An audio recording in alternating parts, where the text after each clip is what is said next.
তুমি আসবে বলে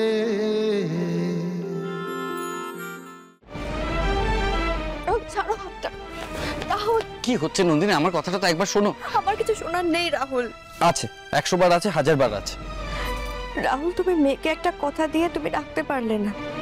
মালিনীর বাড়িতে গিয়ে বসেছিলে, একবার জানানোর প্রয়োজন মনে করলে না। এখন তুমি জোর গলায় কি করে কথা বলছো রাহুল? তার কারণ আমি অবিশ্বাসের মতো কোনো কাজ করিনি নন্দিনী। তোমাকে আমায় বিশ্বাস করতেই হবে। আমি কি করে এত সাহস করে মালিনীকে আমার বাড়িতে নিয়ে এলাম? তার কারণ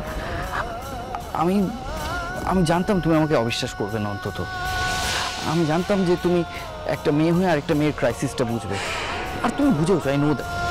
জাস্ট আমার উপর অভিমান করে এই অবুঝপানাটা করছো। আমি অবুঝপানা করছি রাহুল? রাহুল, তুমি আমাকে বলে যাওনি একবারও? আচ্ছা, এই কাজটা যদি আমি করতাম তখন তোমার বাড়ির লোক আমাকে 10 রকম কথা বলতো। একটা মেয়ের বেলায় যেটা হয় একটা ছেলের বেলায় সেটা কেন হবে না বলো তো? আর আমি কিছু বলতে গেলে আমি নাকি অভিমান করেছি।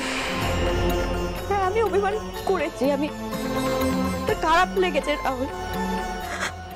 আমার খারাপ লাগাটা কি স্বাভাবিক নয় বলো তো? আমি তোমার স্ত্রী হয়ে সামান্য অভিমানটুকু করতে পারবো না?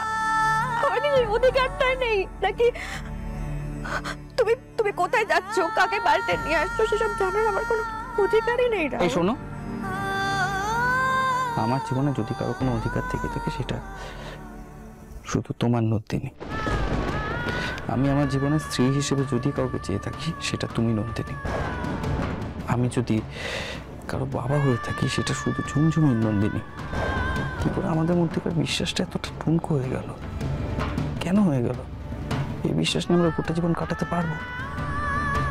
আমাদের মধ্যেকার বিশ্বাসটা কোথায় গেল নন্দিনী? তো কয়েকদিন আগে তুমি বললে যে সারা জীবন আমার পাশে থাকবে। আজকে পারছো না, কেন পারছো না?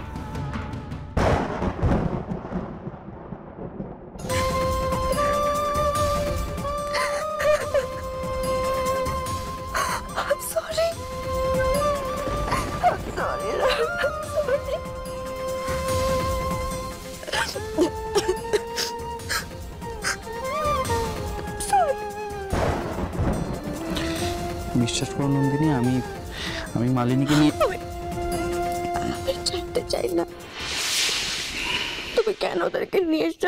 আমি সত্যি জানতে চাই না রাহুল। এটা আমার অভিমানের কথা নয়, আমি সত্যি জানতে চাই না। আসলে দেখো, তুমি যেটা করেছো ঠিক করেছো। আমার খুব অভিমান হয়েছিল, কারণ আমি অনেক রান্না করেছিলাম তোমার জন্য। ভেবেছিলাম সবাই একসাথে খাবো, খিচুড়ি, বেগুনি, কত